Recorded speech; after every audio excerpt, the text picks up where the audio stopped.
тие барања се строго стационарите да бидат во раце исклучиво на активистите.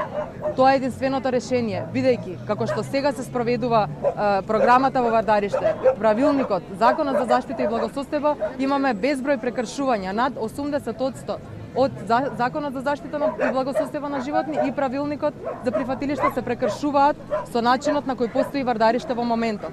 Тоа мора да престане. Бараме регистрите конечно да се изготват, да се завршат. Тоа се регистри на сопственици на миленици, потоа регистри на одгледувачници. Бараме строга, ригорозна контрола над спроведувањето на сите овие акти кои ги имаме, кои веќе се донесени, бидејќи ништо не се спроведува како што треба. Проблемот обстојува затоа што некој нема интерес да го реши. Градот плаќа за едно куќе колку што секој од нас би платил за 3 куќиња. Тоа е неекономично и страшно злоупотребување на парите на граѓаните. Нема интерес, почнувам да мислам дека имаат некаков интерес во овој хаос, затоа што препораките се јасни, ние не измислуваме ништо, само пренесуваме практики светски кои што се веќе успешни секаде во светот. За 3 години најмалку може да се реши проблемот ако континуирано се работи на тоа.